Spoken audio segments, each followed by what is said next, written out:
Welcome to Decoding Superhuman. This show is a deep dive into obsessions with performance and how to improve the human experience. Twice a week, I explore the latest science, technology, and tactics with experts in various fields of human optimization. I'm your host, Boomer Anderson. Enjoy the journey. All right, superhumans, it's Boomer Anderson. I'm back, and I continue to scour the globe for all things that can elevate the human experience. I'm looking for things that can help you perform better both physically and mentally, help you recover from injuries faster, or just help you live a kick-ass life. Today, we're going to be talking about C60, aka buckyballs. And my guest today is Chris Burres. Chris is somebody I would call a mad scientist, but he is the owner of SCS Research and the first company to deliver carbon nanomaterials. He's also the owner of MyVitalC, which produces something called C60. Now, if you're wondering what the difference is between carbon 60 and C60, we actually get into that in this podcast. I became really excited about C60, or carbon 60 as I knew it back then, when Dr. James Hart sat across from me at Munich's Philofest this year, which is turning out to be an epic festival just to meet people with interesting ideas, and presented a pipette with something that I'd never heard of before, and that was C60. He said it had a lot of benefits for longevity, a lot of benefits for potential inflammation issues, as well as rebalancing redox. So naturally, I tried it. Today's guest brings about a wealth of knowledge and experience in this field, and we get into a lot of these topics firsthand. We talk about the benefits of C60. We talk about that difference between C60 and C60 and the potential human applications. In the end, because it could potentially help you perform really better, both physically and mentally, I asked him about if there's any doping regulations on this. You can find the show notes to this episode at decodingsuperhuman.com/ESS60, as in the number 60. And if you head over to Chris's website, myvitalc.com/DSH, you're going to get yourself a little bit of a discount if you want to give the buckyballs a try. Enjoy my episode. And this is a fantastic episode with Chris Burres. Chris, welcome to the show. Hello, Boomer. How are you doing?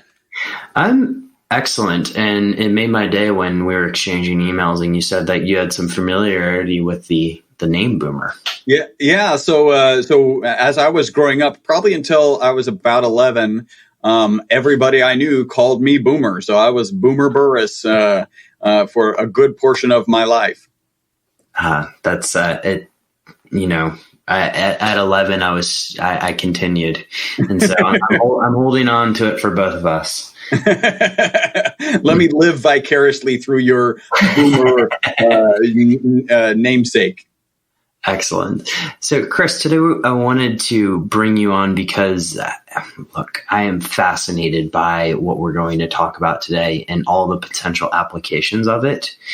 But I know, I'll admittedly say I know very little, and I'm hoping that you can educate us.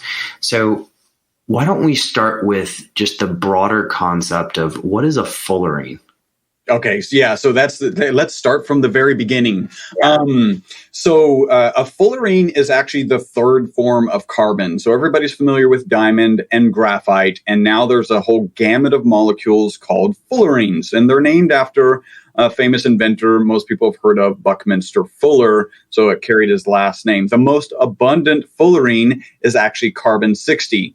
The best way to kind of describe carbon 60 is if you imagine a soccer ball, the lines, and that's the shape of the carbon 60, the lines on the soccer ball represent the bonds between the carbon atoms. So you have this spherical molecule of 60 carbon atoms.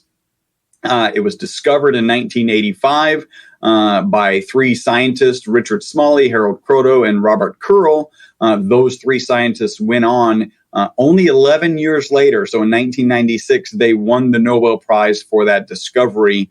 I didn't know until kind of being in this industry that a Nobel Prize typically happens 30, 40, 50, maybe even longer later. Usually the way it works is, hey, remember that thing? And maybe the scientist has even passed on. Remember that thing that was discovered so long ago? It turns out it was really important, so we're going to give you the Nobel Prize. That wasn't the case with C60 and Fullerenes. Really, it was a short 11 years till they won that Nobel Prize. And that was founded in the fact that they felt like this buckyball, that's an affectionate name for carbon-60. Again, Buckminster Fullerene, buckyball. Buckminster Fullerene invented the geodesic dome.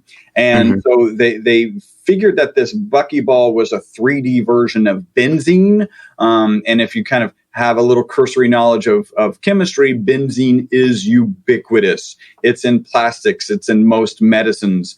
It's also dangerous, right? So you don't want to be around benzene. You want to have it in a closed container. It's actually a known carcinogen. And so they kind of assumed that this buckyball would be toxic. And so in 2012, they did this really interesting toxicity study, which is probably why we're having this conversation. Yes. So before we get into the idea of C60, why do you think, so the 11 years, and yes, the Nobel Prize Committee has awarded some interesting rewards in the past, like lobotomies and those types of things, but not always perfect.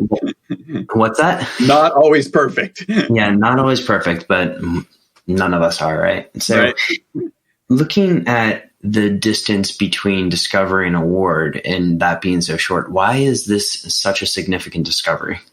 So, one, I think it has mostly to do with they hearkened it to a 3D version of benzene. Okay. So if you and your listeners stop for just a moment and look around wherever you are, how much plastic do you see, right? And everything that's plastic, there's benzene. How much potential medicine, like some people don't have it on their desk. I've got stuff on my desk. And oils, like have this benzene ring as the foundation of their chemical composition. If you now say, okay, so it's everywhere, right? We don't have modern society without the benzene ring. We literally don't have modern society without this benzene ring. And now they create, they discover this buckyball, this 3D version of the benzene ring. And their thought process is, well, if the benzene ring is, a necessity of modern society, at some point, this buckyball is going to be a necessity also. And in the early days, they recognized that the buckyball was harder than a diamond. It'll actually turn into a diamond. It's got 6-fold symmetry, right? So there's 6 planes of symmetry on this soccer ball, buckyball shape. And what that does is it makes it incredibly resilient. So it can hold a lot of electrons and release a lot of electrons. So it's actually cost competitive with lithium and battery cells. We're all familiar with our cell phones and how when we first get our cell phone, we're so excited. We finally have a cell phone whose battery actually lasts an appreciable period of time. And then it degrades, right? So a year and a half in, now our cell phones aren't holding as much charge. That's because of the degradation of the lithium material that's in the battery. Buckyballs actually have the ability to hold electrons and then release electrons. And because of their 6-fold symmetry, it gives them incredible stability so that they don't deform, so that it maintains its shape. And so it will be used in batteries at some point, actually at some point when the cost comes down. I used to explain to people, hey, this is what I do. And they will like, well, what is a buckyball for? And kind of the joke, especially after 1996, when the Nobel Prize was awarded, the joke was, well, the best thing that C60 or buckyballs are good for is funding. If you want to write a proposal and you want it to get funded, you write a proposal about a recently Nobel Prize-winning material, right? and people would get funded. So that was the excitement. One of the things that's really amazing is there's a new symbol in chemistry because of the buckyball. So we're all familiar with the @ symbol. It's in our email addresses. If you have something called, like, say, lanthanum, LA @ C60, what that means is lanthanum trapped inside of it. The buckyball is big enough for any atom on the periodic chart to fit inside of it. So lanthanum @ C60 means that lanthanum atom is trapped inside of it. It's not covalently bonded with it. It's not ionically bonded with it. It's physically trapped inside of it. So they kind of knew pretty early on that, hey, maybe we could put some radioactive materials inside of the buckyball and then attach components to the exterior of the buckyball that, I don't know, might have a proclivity to connect with cancer cells. And so now you've got this radioactive atom sitting right there next to cancer cells. And so they had a lot of theories and a lot of research was done in the early days that kind of went down that path. Yeah, and so effectively the more efficient delivery of chemotherapy, I'm guessing there, right? Yeah, that was at least one of them. It turns out also the buckyball is the exact size to fit inside of the AIDS virus kind of reproductive cup, and so by the buckyball sitting in there, you were able to actually block the reproduction of the AIDS virus. And that was, actually at the time that the AIDS virus had just really landed and was so much in the news. That never got anywhere. I'm not exactly sure why. Didn't kind of follow that particular research. But yeah, it's got some amazing properties and those properties continue. And we've always said from the beginning that the first real application. So, by the way, the material is really expensive. When we started my company, SES Research, or a carbon nanomaterial manufacturing company, back in 1991, the material was selling for $6,000 per gram. Wow. Yes, that's worth repeating. $6,000 per gram. And my business partner Robert was working here in Houston at the University of Houston. And there's a Texas Center for Superconductivity. There's a Professor Paul Chu, who's very famous in the superconductivity arena. My business partner was working for him separating fullerenes, right? So separating fullerenes are a whole gamut of molecules. We've been talking about C60, but there's also C70, C84, C96, and on up. And so when you produce the material, you actually have to separate it from its other kind of brethren. And my business partner, Robert, was separating those materials. And one day, Dr. Chu came in and said, "You guys are young guys. Why don't you go start a company? This is selling for $6,000 a gram." My business partner is from an entrepreneurial background. And so, off to the races. We were off and running. And there the company was born, right? Exactly. And we're the first company that still exists to deliver commercial quantities of carbon nanomaterials. So I came across buckyballs, and I love the ode to Buckminster Fuller here and everything that kind of the buckyball symbolizes with tensegrity structures, etc.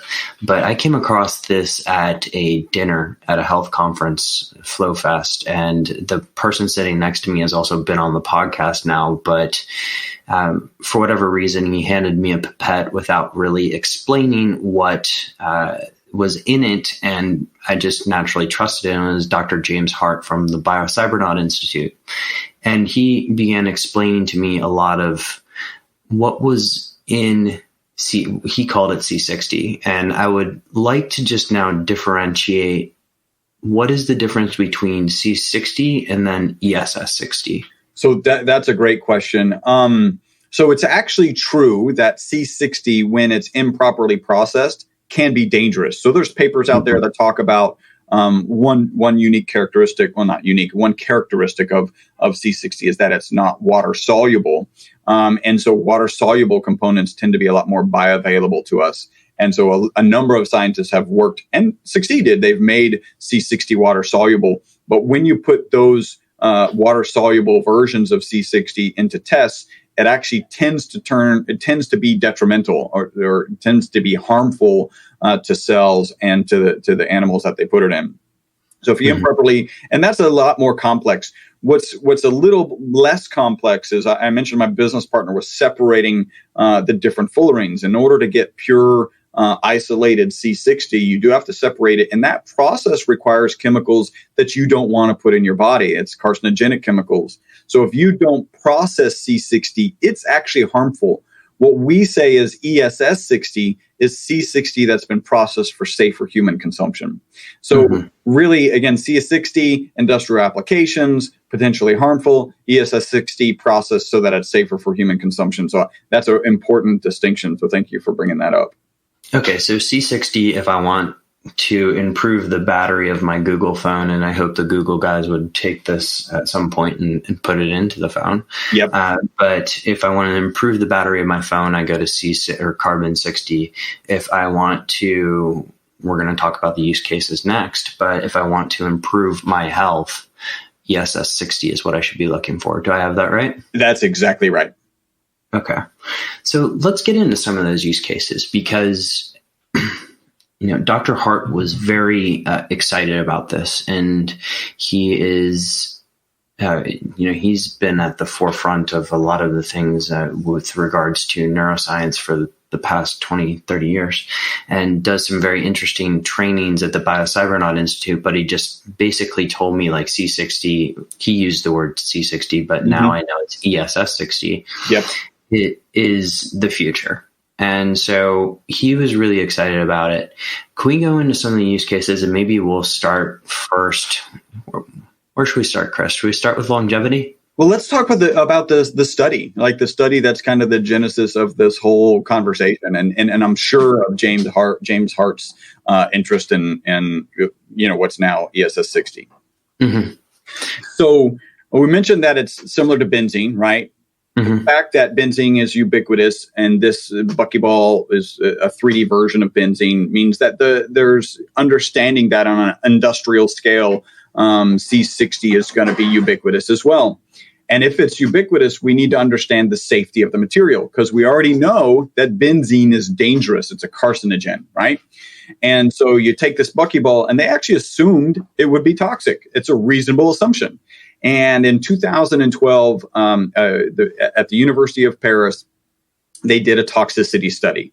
And the way toxicity studies work is you don't give and this was with Wistar rats, you don't give Wistar rats a little bit of it and see if their tummy gets upset, right? You give them a lot of the material, and you're really just trying to benchmark what is the toxicity level of this material.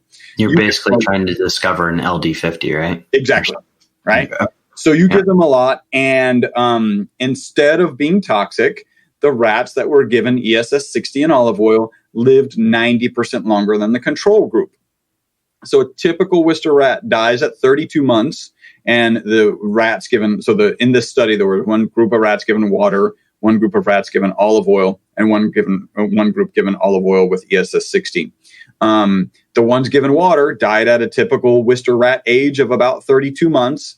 All of them had tumors, which is very typical of a Wistar rat. Those rats given ESS 60 and olive oil lived to 62 months. They actually had to euthanize the last rat. Now, wow. Yeah, kudos to the professors who continued this study. Because if you think about it, a 32-month study, and if it's a toxicity study, as soon as those rats that are getting ESS 60 outlive the control group, your toxicity study is over. Yeah. Right? Because it's clearly not toxic. But they continued, and they actually continued for another 2.5 years, right? So kudos to them. They got to about 62 months, and they were down to 2 rats. One of the rats passed, and so they euthanized the last rat, and then it's time to write our paper, which should have been written 2.5 years ago. And that the conclusion of that is that ESS 60 is not toxic, right? Despite living longer, right, 90% longer, none of the Wistar rats given ESS 60 and olive oil had any tumors, right? So these are some pretty amazing results. Yeah. And one of the things that I'm constantly looking for, so if anybody in your audience is aware of a longer longevity experiment on mammals, I have been searching for 2 years. I haven't been able to find one. And so I keep saying that this is the longest longevity experiment on mammals known to man. And if anybody is aware of any difference, I'm all ears. I'd love to understand that, what that study looks like. And we'll link to the Paris 2012 study. But Chris, in terms of just the mechanism and the way this works, if you're willing to elaborate on it, or maybe the way it worked in the rats, why is it that these rats were able to live for 90% longer?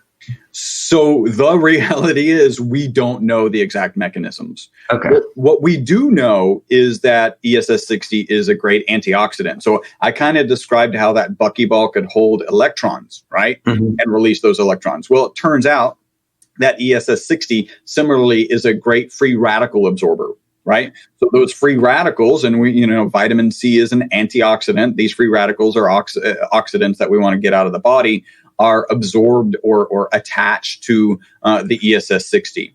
Additionally, unlike most antioxidants, the ESS60 is a nanoparticle, so it's actually able to get into the cells. So it's actually to participate in the mitochondrial processes, like the ATP and ADP processes, and be there. And this is theory, potentially as this free radical sponge. Right. So cleaning up those processes early on, like at the cause of them. Right. We all kind of know when we create energy for us as humans here, unless it's solar or wind, any other type of energy creates these kind of negative components, right? Pollution. In this case, in the case of your body, it's free radicals. And if you've got this, spherical buckyball sponge that's grabbing those free radicals and then escorting them out of your body. So we know it's an antioxidant. We also know it's an anti-inflammatory. And the current kind of thought processes about aging are saying that it's an oxidation process and that it's an inflammation process that's causing this aging. So that is potentially the explanation of why there was this extension in life. And one of the things that Dr. Hart mentioned when I was speaking with him was the idea of the anti-aging component of this, because it does scavenge particularly like superoxide, right? Yep. I have that right. Yep. And then also, is it possible, and maybe the answer is we don't know, that let me reframe my question. Can you overdo this? As in, redox is a delicate balance. You have antioxidants and free radicals. Is there such thing as too much? Well, I think the axiom that all things in moderation really applies to all things. And it's certainly, I think, more important than clearly we're on given the results of that study, we're on the right side of that redox reaction, right? I think more important is, can the antioxidants that we're currently taking, right? So C60, ESS60 is known to be 172 times more powerful than vitamin C. And people are like, wow, that's amazing. Is that the most powerful antioxidant? And the answer is no. Moringa is like 1,700 times more powerful than vitamin C. And if you just take that on face value, then, we should be consuming moringa tea every single day. The challenge is the determination of its antioxidant capability is done in a petri dish. It's not done in vivo. It's not done in your body. And right. And so yeah, it's 1,000 times. But if it doesn't get to the right spots in your body, then it doesn't have the opportunity to do to be the antioxidant that it needs to be. Yeah, and bringing back the Buckminster Fuller here, right? He was all about, you can't remove something from a complex system and then expect it to work the same way. Yeah, it's going to work different. And so the big fear typically, right, is if this ESS60 is going in and making things work differently, then it can be, what are the chances that it's detrimental? And, we've got this study, so we know it's not toxic. In fact, it extended the life of test subjects by 90%. But we're always like, it's my job as an individual as a company that sells ESS60, we've got to constantly be collecting data on if there's any adverse reactions. And so I know we're not getting into, we'll get into that here shortly, but so far we haven't had any adverse reactions that we need to report.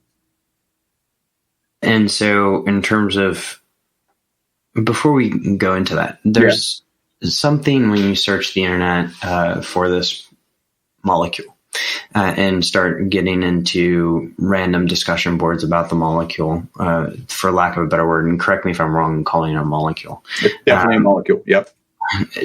Is there a concern over DNA damage or potential concern, and why would that be?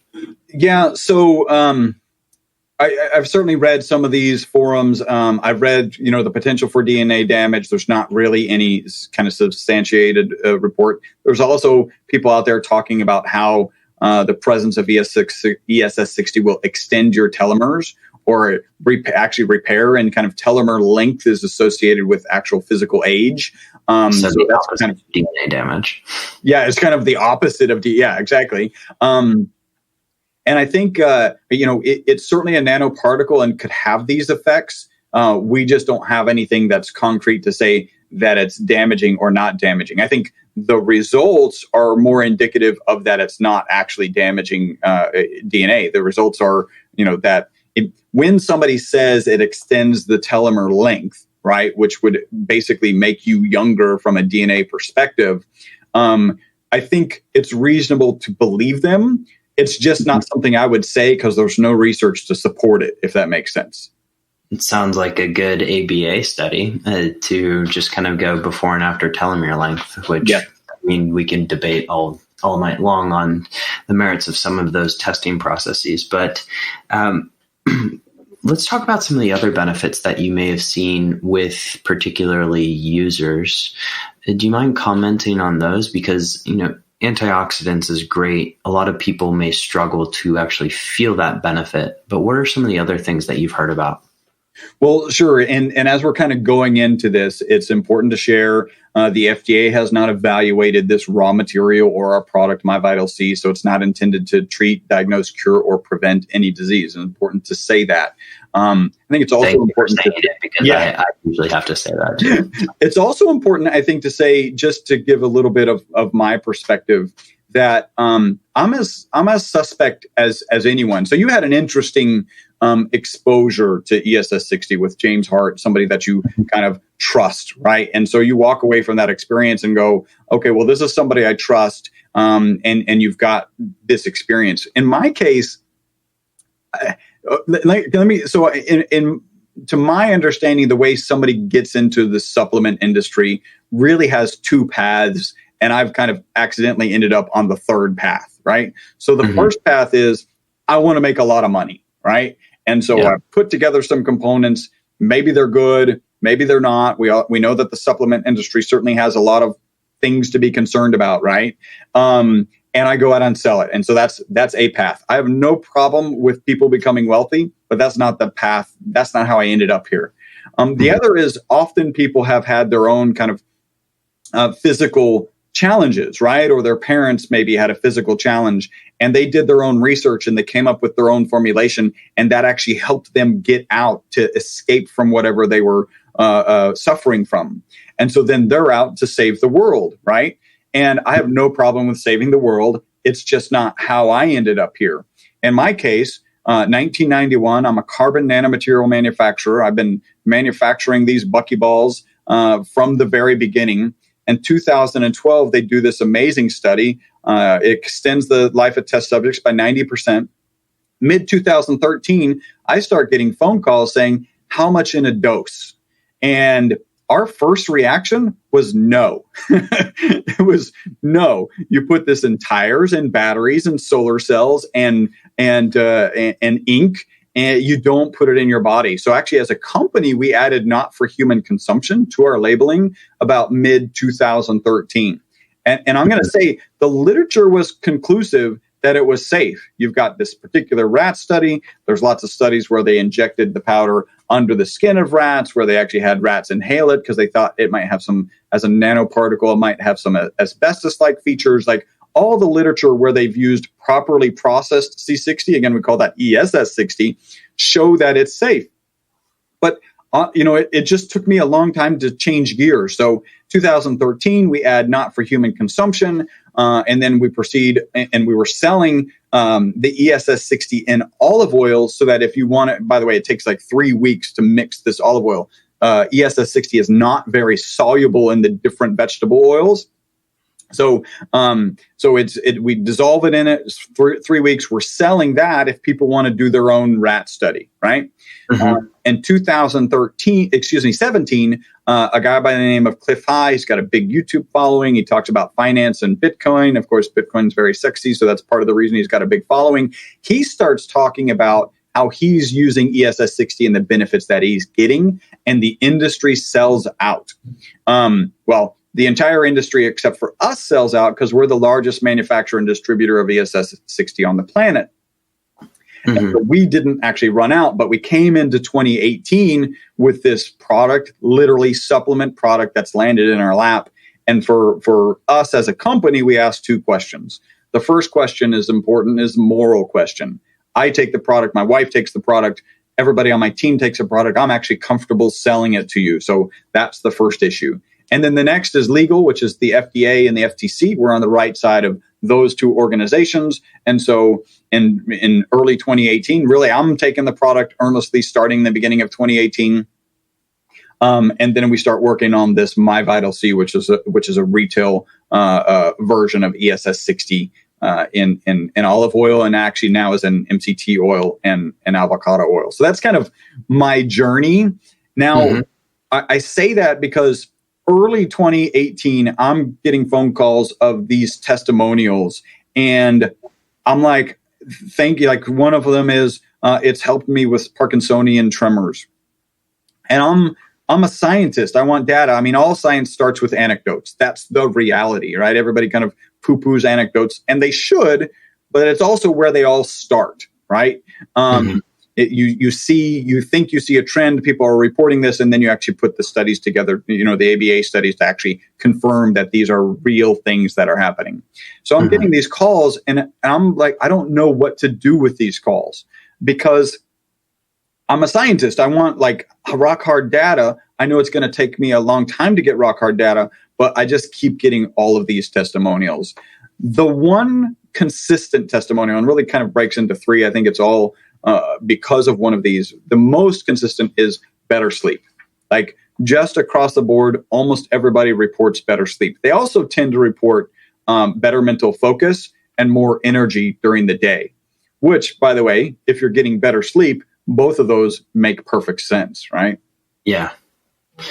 So not specifically like a nootropic effect, but more of the knock-on benefits from, hey, instead of getting 6 hours of sleep, I'm actually sleeping through the night kind of thing. Well, I think that's true. I also think I just got the data from somebody that I'm working with, and he's got a Fitbit. So it's whatever cursory data, but had a 60% increase. So he gave me the data for 3 days prior to starting My Vital C, and then 4 days post My Vital C, and has got a 60% increase in deep sleep.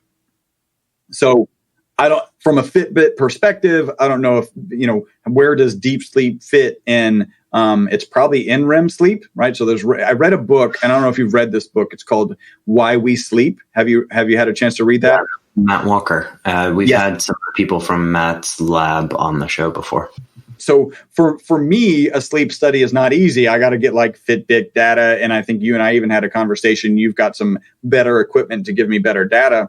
But for them, doing a sleep study is trivial. Like, here's 2 nights without My Vital C. Here's 2 nights with it. Let me fund that. It's easy to collect the data. It's easy to see the benefits.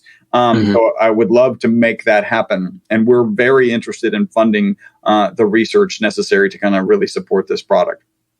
In that book, for me, that was one of the scariest books I've ever read because I ask you questions about your sleep then. Well, yeah. I mean, it kind of makes me think, I'm really sorry, Boomer. I need to go take a nap, right? Because the whole book is about what happens if you don't get enough sleep. And it's bad for your heart. It's bad for your blood sugar level. It's bad for your mental acuity. It's bad for basically everything. And I think there's a lot of hand waving that goes around. Yeah, we really do need our sleep. But you read that book and you're like, well, it shouldn't be hand waving. It should be like whatever, finger pointing or whatever it takes to encourage people to get the right amount of sleep. Mandatory. Yes, absolutely mandatory. And so if they're getting better sleep, then that explains a whole lot of things, right? And the sleep industry is a $2 billion industry. Most of the sleep aids, and I'm going to do air quotes, most of the sleep aids that are out there knock you out. They don't allow you to get NREM sleep. They don't allow you to get REM sleep. They're just kind of releasing the chemical pressure for your need to sleep. So you wake up not feeling like you need sleep, but also not having repaired your body like sleep is supposed to. Absolutely. And look, there's a lot, and I know Matt will admit this. There's a lot we don't know about sleep, but it's a super exciting field.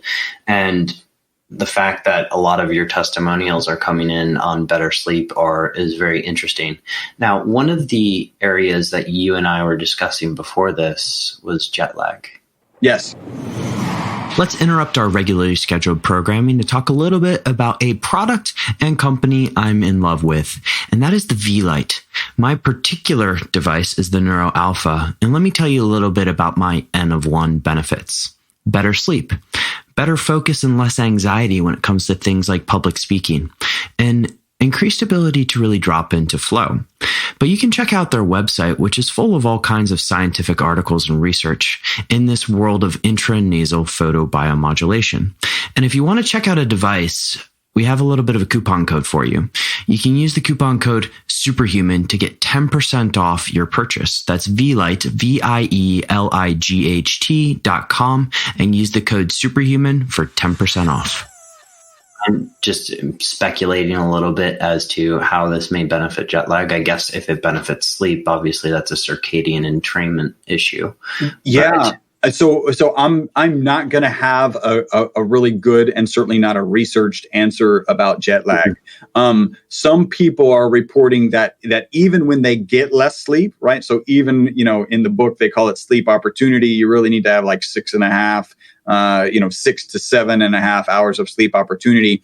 Even if those people who don't get that much sleep actually report feeling a lot more refreshed, right? So it turns out to be a deeper sleep in the case of the data that I've got, from one person, very anecdotal. So, but if you've got a 60% increase in deeper sleep, can you get away with a little bit less sleep? Not suggesting it. Go read the book. It'll scare you so that you get your exactly 8 hours plus every night. So if you're able to sleep deeper in those moments, and I can describe this for my case, people often ask, like, what have I noticed? And one of the things is I've gotten rid of a knee pain that I had for a long time. I played soccer for 25 years, so I've got a couple aches and pains in different places. But I had a knee pain, and that knee pain is gone. And I'll get to sleep in just a second. I also used to track, actually have a spreadsheet of my migraines. I used to get about 4 or 5 migraines a year, and I was tracking it on the spreadsheet because I was trying to figure out like what caused them, right? Was it maybe partying the night before? Was it exercising too much? Was it eating something? I was trying to figure out what was causing these migraines. In 2000, and I got 4 to 5 per year. In 2018, I didn't get a single migraine. And my data goes back, I think it's at least 5 years prior. 2018, I didn't get a single migraine. And in 2019, I had one in the first quarter. Those are kind of binary data, like only one migraine in a period of time where I should have had 6. And kind of anecdotal information is I feel like that one migraine was a lot less, like it wasn't as severe. My wife used to get about 9 migraines a month. They actually gave her a medication, and she was only able to take 9 of those medications, of those pills per month, and has reduced her migraines down to 1 or 2. Wow. And then, and then when you think about sleep, we all have this, at least I think a lot of people experience, like your brain is going a mile a minute and you're about to go to bed, and there's part of you, at least in my case, there's part of me that's thinking, maybe I shouldn't even go to bed because I'm going to get there and my brain's going to just keep firing away and I'm not going to be able to get any sleep. So let me just not waste my time. But since I've been on my Vital C, my head hits the pillow and I go right to sleep. So it's not slowing your brain down, right? In fact, it's the opposite of these Ambiens and these quote unquote sleep aids. It's you actually take the product in the morning, have energy, mental acuity during the day, and then at night you're sleeping better, which is a little crazy.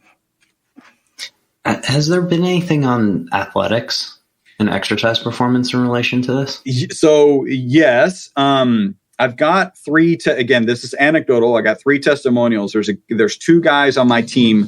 One of them is a young. One of them is a young kid who plays indoor soccer. Have you ever played indoor soccer? Way back. This is when I was much, much younger. Still boomer, but much younger. So I started playing soccer when I was a boomer and then transitioned. So indoor soccer is like a full out sprinting sport. Like there's nothing, like you just run as hard as you can for 5 to 10 minutes and then you're done. So there's one kid on our team. He was like, yeah, I used to do 10 minutes. The first day after my dose of my Vital C, I was actually able to do 20 minutes. Wow. That's crazy, right? The other one is there's a guy on my team who was a former professional football player. His wife is a personal trainer. He took a dose the very next day. They're running stairs, and both he and she noticed the difference in him. So there seems to be this ability to have additional conditioning. I've got a video testimonial on my site from a former bodybuilder talking about how he can work out longer. And then I've got this one that's kind of entertaining testimonial. It's a audio testimonial with a lot of choice language. But basically he took the dose on Thursday. He's like a beast. He does like 300. He's all about body weight exercises. And he called me. He's like, what in the hell is in this stuff? Right. A little more choice language. And then goes on about how it's the 5th day of the week. And normally I'd be tired at 70% of my workout, but I'm like really extending it. So yeah, we've got some testimonials as it relates to athletic performance for sure. I just, and this is me just kind of riffing off the top of my head because I just did the Brussels Marathon and I'm thinking, hey, this would have been amazing to have day of the race. Yep. But also like athletes in the Tour de France,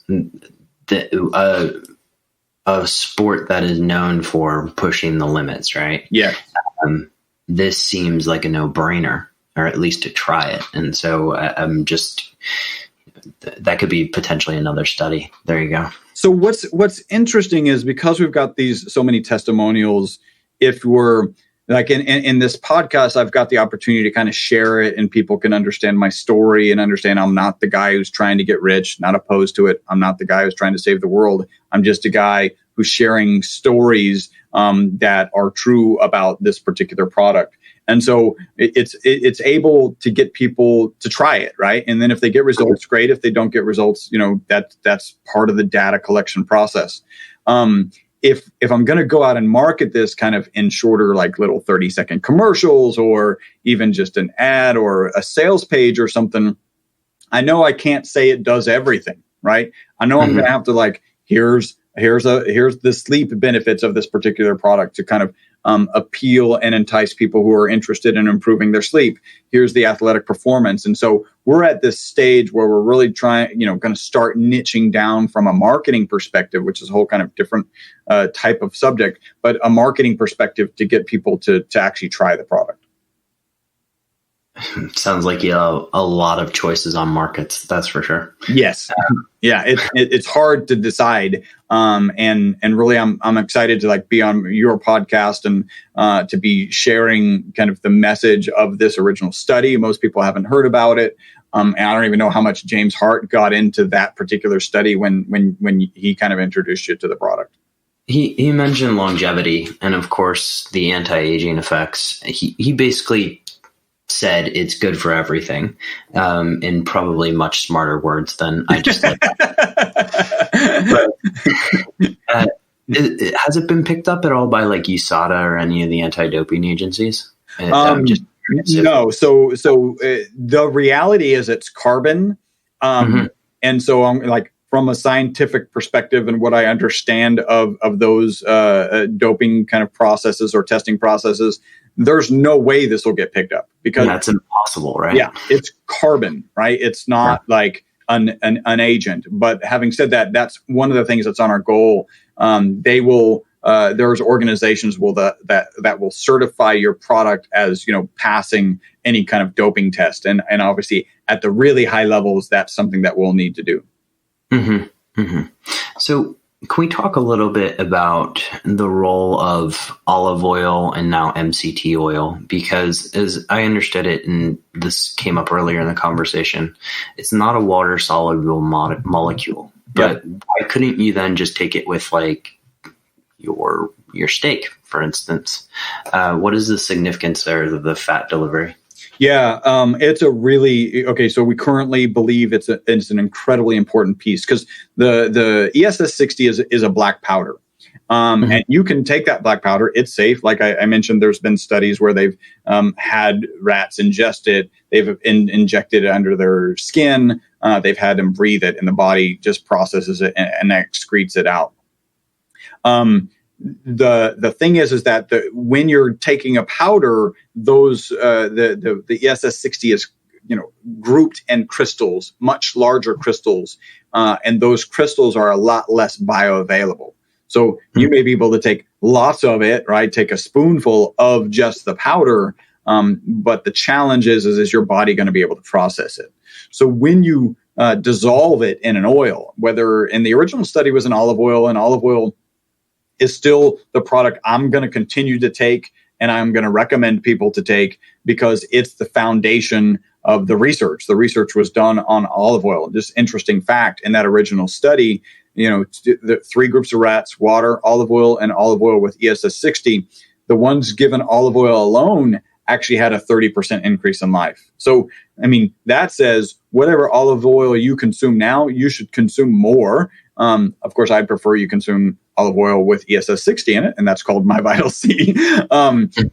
But olive oil in and of itself is a really, really great antioxidant and anti-inflammatory all on its own. And it's tied with the Mediterranean diet. And so we all kind of understand that diet has benefits. And so olive oil was what they chose initially, and that's what the research is on. There's no research on MCT. Significantly, a lot of manufacturers who sell C60, right? Like kind of the material that we'd like you to be more safe with is ESS60.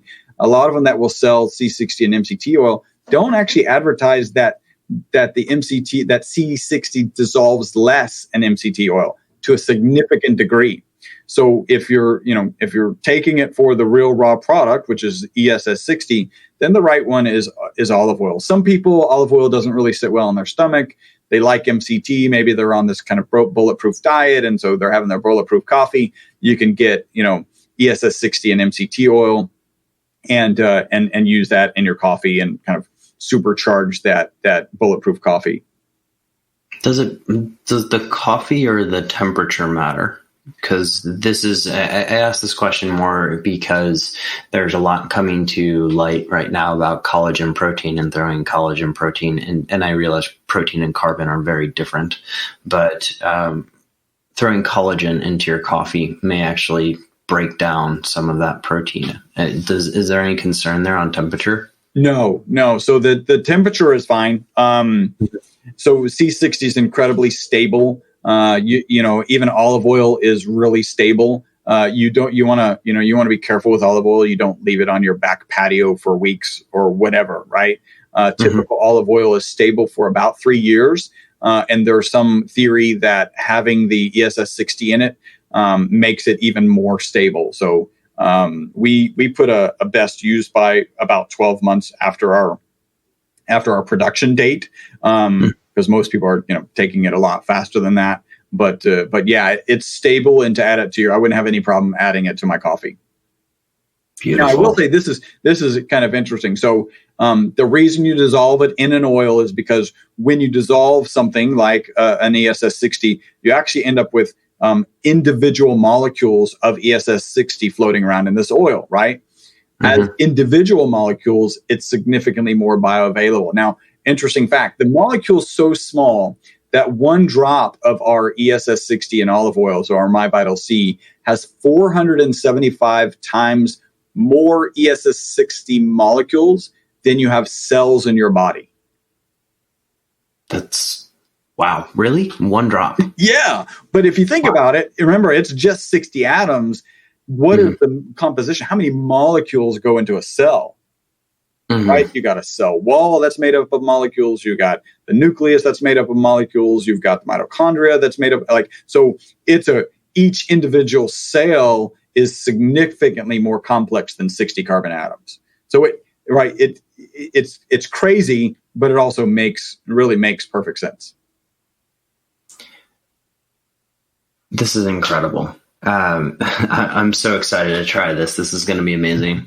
Chris, at this point, I want to transition a little bit into our final 6 questions. Okay. And of course, at the end of this, I want people to know all about how to obtain this, because there is, I'm guessing, a number of people listening to this that are going to be very excited to give it a shot.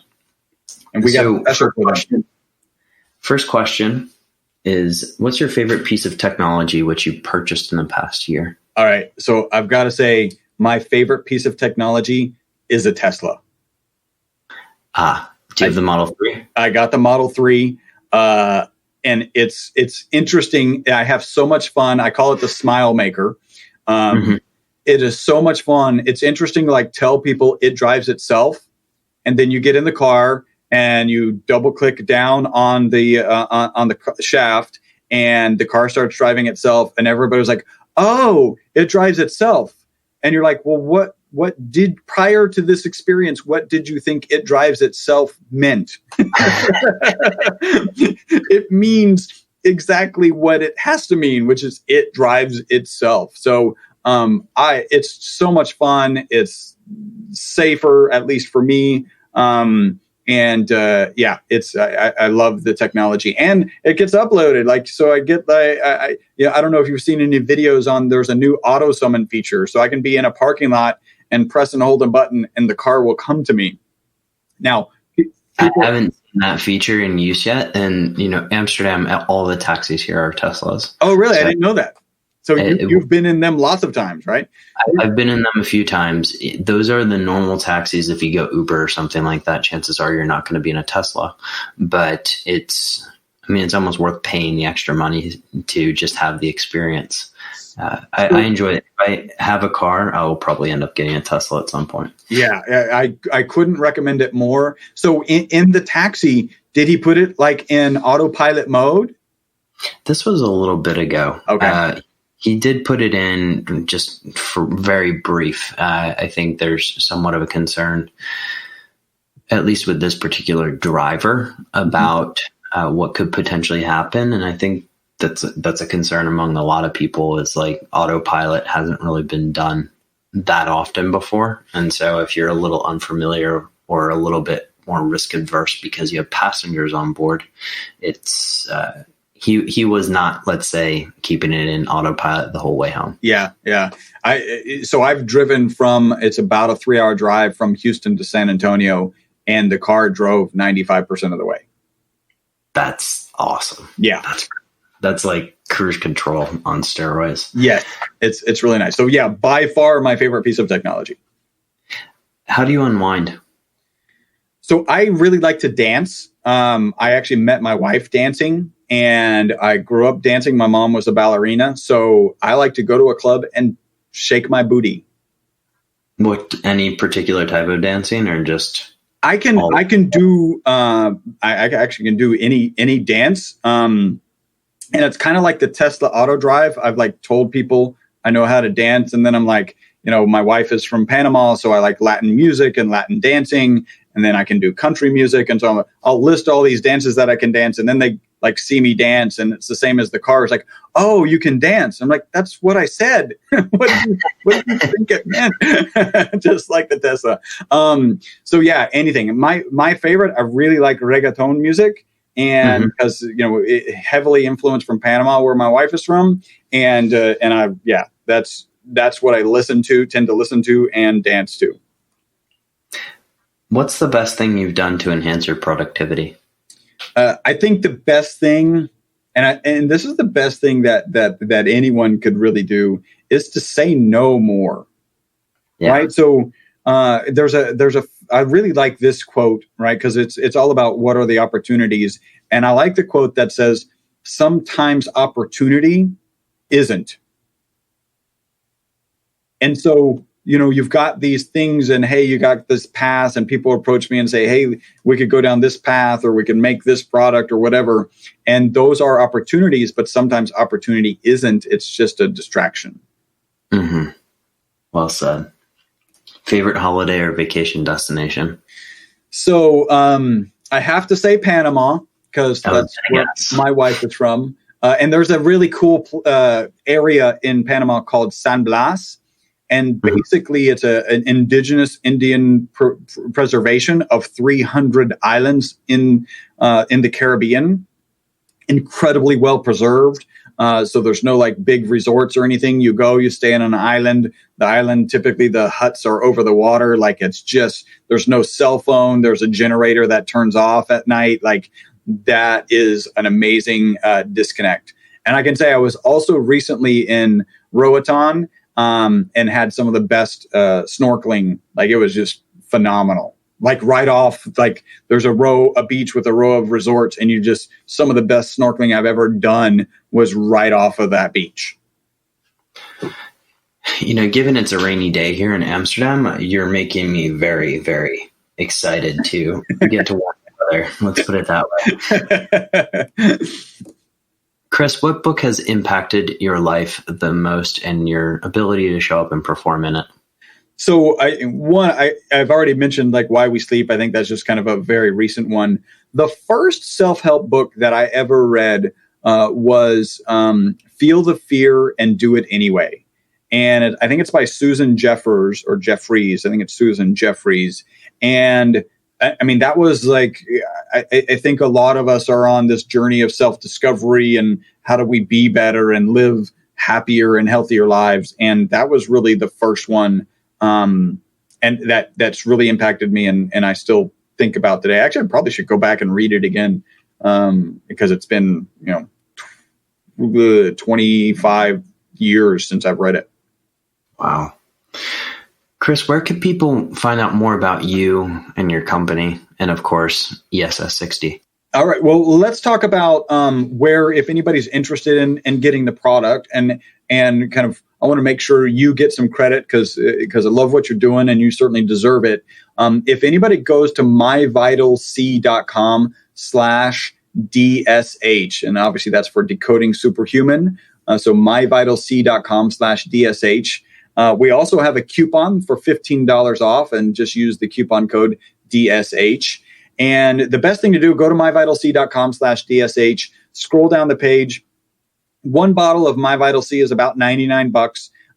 Skip that. Go ahead and do the subscription. You can cancel that at any time. The subscription's only $74.95. So you're saving like $25 right off the bat. You can cancel it at any time and then also use that coupon code DSH15. You can call my office if you've got some interest, want to have a conversation with me. You can call the office at 713-686-9662. And yeah, those are the best ways to really connect with me. Chris, this has been an absolute pleasure. Thank you for educating me and my audience on ESS60. This is amazing. I can't wait to give it a little ABA experiment. Yeah, so we'll get a couple of bottles over to you in your next journey. Hopefully it'll be warmer and less rainy. And we'll get those bottles over to you. I'm excited about anytime I have a conversation with somebody who's aware of what's going on in their own body, and then they can get the product and kind of give reports that just has a little bit more weight than, oh, I feel like I'm sleeping better, or like having data is so much more important. And guys, I'll, of course, track all the data as I'm experimenting with this and share it with you. But the show notes for this podcast, the links to everything that Chris has mentioned are going to be at decodingsuperhuman.com/ESS60. Chris, thank you so much, my friend. All right. Thank you, Boomer. To all the superhumans listening, have an absolutely epic day. All right, superhumans. So I went long this one on the podcast, and I'm extremely excited to give ESS60 a try.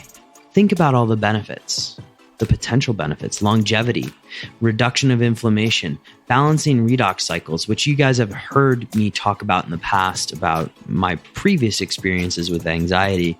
But I'm also curious how something like ESS60 can help me today in this sort of optimization phase of my life. So I'll report back to you guys in what may become a shorter episode of the podcast. But I hope you enjoyed this episode with Chris. And if you did, share it with a friend. Share it on your social media networks, because we want all eyes, ears, and whatever other accoutrements on this podcast, hearing about the latest things to elevate the human experience. The show notes for this one are at decodingsuperhuman.com/ESS60. And again, head over to Chris's website, myvitalc.com/DSH. And if you want to give ESS60 a try, he's got a nice little discount for you guys. Have an absolutely epic day.